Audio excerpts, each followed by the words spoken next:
Have you ever wondered why airlines overbook their flights? It seems counterintuitive, doesn't it? You'd think that selling more tickets than there are seats on a plane would be a recipe for disaster. Yet it's a common practice among airlines worldwide. Let's delve into this curious phenomenon known as overbooking. In the simplest terms, overbooking is when airlines sell more tickets than there are seats available on a particular flight. Yes, you heard that correctly. It's like throwing a party and inviting more guests than your living room can comfortably accommodate. Seems a little odd, right? Now, you may be thinking, but doesn't that just lead to a whole lot of unhappy passengers? You'd be right.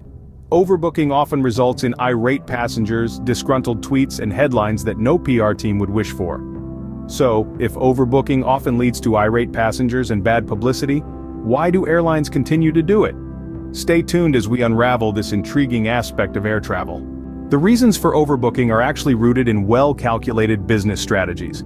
It might seem counterintuitive, but airlines don't overbook their flights out of some nefarious scheme to inconvenience passengers. Instead, it's a strategic move based on meticulous data analysis. You see, airlines are in a tricky spot. They have a perishable product. An empty seat on a flight that's taking off can't be stored for later. It's lost revenue. And with the high operating costs of running an airline, every empty seat is a missed opportunity. So, how do airlines tackle this predicament? They analyze past data and calculate the average number of no-shows per flight. This isn't just the occasional passenger missing their flight.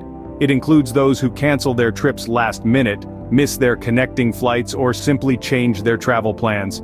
By overbooking, airlines aim to ensure that every seat is filled, even if some passengers don't show up. But it's not only about filling seats. Overbooking is also a form of risk management. It's a way for airlines to safeguard their profits against the unpredictable nature of air travel. Think about it. Bad weather, technical issues, even a global pandemic can dramatically affect passenger numbers. Overbooking helps airlines navigate these uncertainties and keep their planes as full as possible. So, overbooking, as controversial as it might seem, is a survival mechanism for airlines. But what does overbooking mean for you, the passenger? Airlines' overbooking practices might seem like an inconvenience, and to be fair, at times they can be. Imagine showing up at the airport, bags packed, ready to jet off, only to be told your seat has been given to someone else. Frustrating, isn't it? But let's flip the coin to the other side. Overbooking is not always doom and gloom for passengers. In fact, it can sometimes work in your favor. Airlines are mandated by law to compensate bumped-off passengers. This compensation often comes in the form of travel vouchers, cash refunds, or even upgraded seats on the next available flight. And there's more. If you have a flexible schedule, volunteering to give up your seat can lead to substantial rewards, like a first-class upgrade on your rescheduled flight. So, while overbooking may seem like a hassle, it's not always a lose-lose situation for passengers.